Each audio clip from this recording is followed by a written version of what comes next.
Bonjour mes chers taureaux, je vous remercie de me retrouver pour cette guidance spéciale amour, une guidance sentimentale pour les 2-3 prochains mois. Pour certains d'entre vous, ça ira plus vite. Pour les personnes en couple comme célibataires, j'ai conçu le tirage de sorte à que ça parle à tout le monde. J'ai mélangé les cartes en me concentrant sur les prochains mois pour vous mes chers taureaux.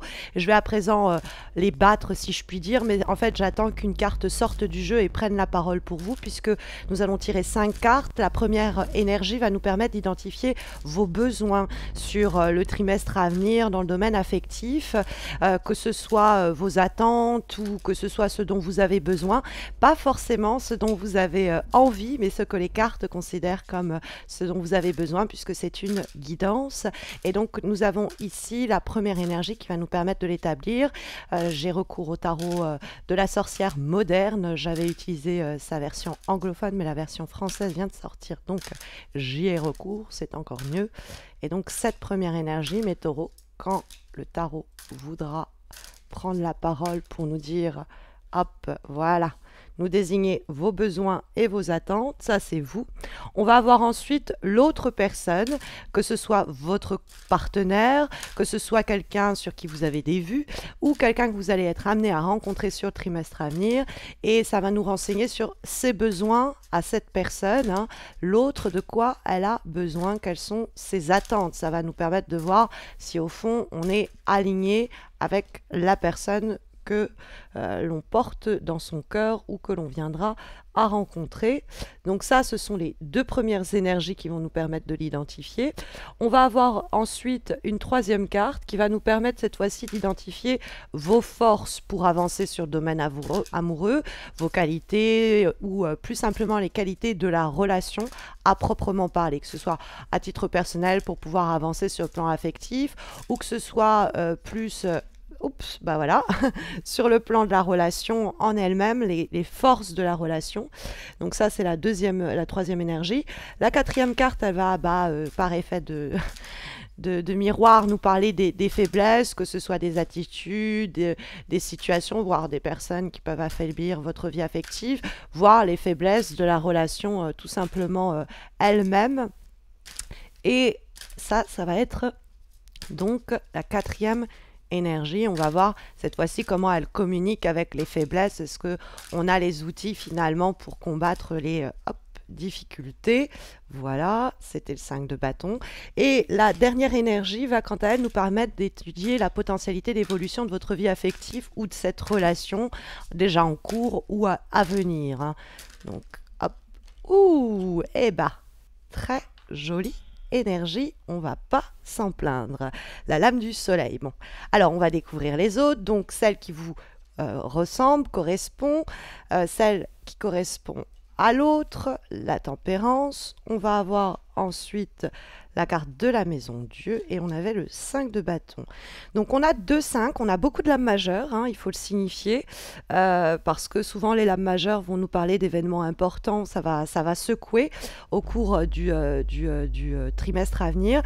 Pour les personnes célibataires, ça ne m'étonnerait pas qu'il y ait une possibilité de rencontre affective qui se joue, parce qu'on a des éléments qui peuvent indiquer l'idée, si vous voulez, de coup de foudre, hein, parce que la carte du soleil et de la maison Dieu apparaissent et qu'on a aussi la tempérance. Alors, est-ce qu'il y a quelqu'un qui va faire office d'intermédiaire et de vecteur pour vous permettre, par exemple, un ami, un collègue ou quoi, et qui va vous amener à faire cette rencontre inattendue? Ou est-ce qu'on a une amitié qui, de façon inattendue, débouche sur une relation amoureuse d'un coup d'un seul? C'est aussi possible. Mais c'est vrai que sur le plan affectif, quand on voit la potentialité d'évolution de la situation et qu'on trouve la carte du soleil, on a envie de frapper des mains et de dire «Hurrah, c'est super quoi!» C'est la carte de l'amour avec un grand A normalement. C'est la carte où on fait une rencontre importante. C'est la carte où dans le cadre d'un couple, on décide de vivre ensemble, on décide d'avoir un enfant, enfants. C'est vraiment une lame flamboyante, comme son intitulé l'indique, c'est un des luminaires. Et donc le soleil, en termes de potentialité d'évolution de votre vie amoureuse, ça nous dit si vous êtes célibataire il y a une rencontre à venir sur le trimestre à venir. Si vous avez quelqu'un que vous visez, il y a beaucoup de chances pour que ça puisse se concrétiser, de façon peut-être d'ailleurs un peu inattendue.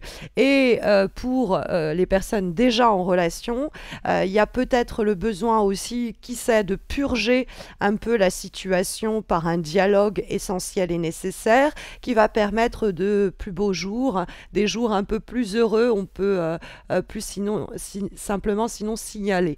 Donc c'est vrai que là on a un tirage qui est, ma foi, très dynamique et très encourageant, avec donc toutefois pour démarrer la carte du 5 de denier. Cette carte du 5 de denier, localisée où elle se trouve, donc c'est pour nous parler de vos besoins, attentes actuelles en amour, en tout cas ce dont vous avez besoin.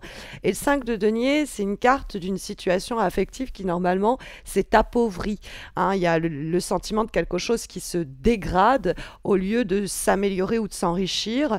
Donc quand on comprend le 5 de denier comme nous indiquant ce dont vous avez besoin, on peut y lire la possibilité en termes de lecture que soit dans le cadre de votre vie amoureuse en général, vous avez besoin que celle-ci s'enrichisse, vous avez l'impression que la vie vous a mise de côté ou abandonné sur le plan amoureux, et vous inquiétez pas, dans ce cas-là, de meilleurs jours sont à venir, mais vous pourriez aussi avoir le sentiment qu'une relation que vous auriez aimé voir se concrétiser, au lieu de s'enrichir, se dégrade, ou que quelqu'un que vous fréquentez, vous-même, peut-être votre propre intérêt est en train un peu de s'étioler. Donc avec la carte du 5 de denier, il y a quelque chose à surveiller sur l'appauvrissement d'une situation affective et voir comment on peut la faire évoluer ou l'enrichir ou la nourrir. Et ce serait peut-être par notamment la question du dialogue, des compromis et des échanges dont votre partenaire ou la personne que vous visez aura visiblement besoin.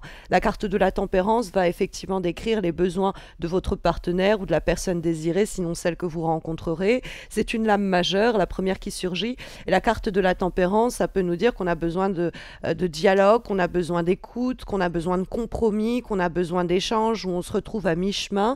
Donc là, ça va être vraiment l'idée de conversation et d'échanges essentiels qui doivent être menés pour permettre de faciliter, de amener à quelquefois une réconciliation, une conciliation.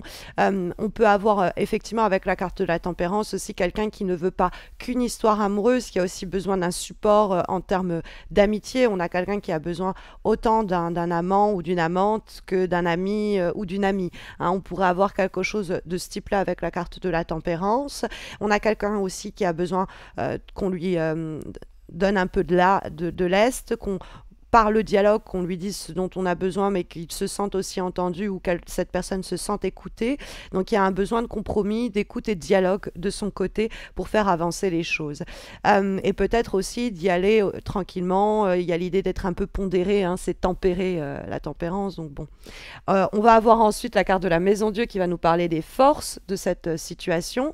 Alors la carte de la Maison Dieu, ça peut être les forces sur ce qui va vous aider à avancer sur le plan affectif, à rencontrer quelqu'un. Et la Maison Dieu, ça peut être Deus ex machina, il y a quelque chose qui arrive, qui se produit, vous n'avez pas grand-chose à faire finalement, hein, ça vient tout seul. Et donc il y a une sorte de coup de cœur, coup de foudre comme ça, inattendu, ou alors quelqu'un qui vous révèle comme ça quelque chose que vous n'attendiez pas. Vous pensiez que vous étiez juste collègues, que vous étiez juste amis, et puis finalement, voilà, les forces de la situation, c'est que tout va être ainsi révélé, et je pense que ce sera de votre côté très bien reçu. Après la Maison Dieu, on peut avoir aussi un côté un peu purificateur. Il y a l'idée un peu de, si vous voulez, de se purger avec la carte de la Maison Dieu. Donc ça peut être des fois la force de la situation, quand on voit les faiblesses en face qui sont signifiées par la carte du 5 de bâton qui nous parle de conflit, qui nous parle de combat, qui nous parle de batailler au fond. On pourrait se dire largement qu'il y a peut-être une situation dans laquelle on en a marre de se battre, on a l'impression voilà, que rien n'avance, que ça ne s'enrichit pas, on a besoin de voir l'autre peut-être un peu plus se démener parce que on fait toute la part du travail, ou alors sur le plan affectif, on en a marre de se battre pour rencontrer quelqu'un, on voudrait que les choses soient plus simples. Et la carte de la Maison Dieu, ça peut être justement ce qui va révolutionner cette situation, mais ça peut être aussi dans l'idée de purge, le besoin de un peu mettre les points sur les i, les barres sur les t, de tout déclamer, de casser ce qui était de toute façon en train un peu de tomber en ruine, les conflits que cela pouvait susciter, pour le dialogue retrouver une paix et apaiser les choses et reconstruire ou ramener la situation affective à quelque chose de bien plus lumineux que la carte du soleil va nous signifier.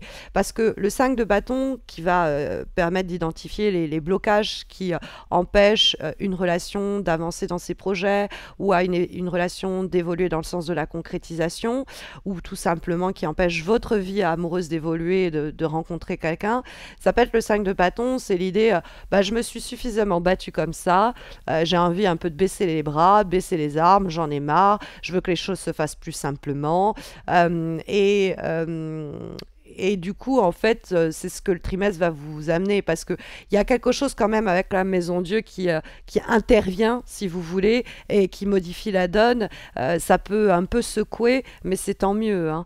Vu la résultante en termes de potentialité d'évolution de votre relation ou de votre vie amoureuse, la carte du soleil, ça peut être l'idée que tout se débloque, que s'il y avait des conditions aussi matérielles et très concrètes qui empêchaient la situation affective d'évoluer, là il y a un événement qui vient tout débloquer, et la carte du soleil, c'est le moment des rencontres, c'est le moment des projets à deux, c'est le moment d'un engagement plus fort, c'est un moment d'amour, hein, que la carte tout simplement du soleil va nous signifier. Donc c'est vraiment de beaux jours. En plus, il y a le côté l'hiver comme ça, où on a froid, on est tout seul, on se sent un peu isolé, et la carte du soleil qui nous parle des beaux jours et du cœur qui se réchauffe. Donc on pourrait se dire qu'il y a encore quelques moments pénibles sur la période hivernale jusqu'à fin mars, et qu'avec l'arrivée des beaux jours, avril par exemple, eh bien il y a quelque chose qui se réchauffe de façon très concrète pour vous, hein, et donc c'est ma foi heureux, hein. Donc voilà en tout cas les énergies sondées par le tarot au sujet de cette guidance affective sur les 2-3 prochains mois. Pour certains ça prendra le trimestre, pour d'autres ça ira plus vite, en espérant que ça saura vous guider. N'hésitez pas à me faire un retour, c'est la première fois que je vous présente ça, j'aimerais bien savoir si ça vous plaît. Je vous retrouve en tout cas dans une petite dizaine de jours pour les horoscopes de mars, donc n'hésitez pas à vous abonner, mais en plus de cela, je vous prépare une semaine de surprise du 28 février au 4 mars sur ma chaîne YouTube, mais également sur Instagram et Facebook. Dans le cadre de cette semaine, je vais fêter mes 6 ans avec vous, et puis mes 5 millions de vues sur YouTube, et je vais faire plein de petits concours, il y a plein de petites surprises qui s'organisent chaque jour, donc n'hésitez pas à activer vos notifications, à vous abonner, etc. pour ne pas rater cette semaine d'anniversaire que je vous prépare. Prenez bien soin de vous mes chers taureaux, et puis à très vite j'espère.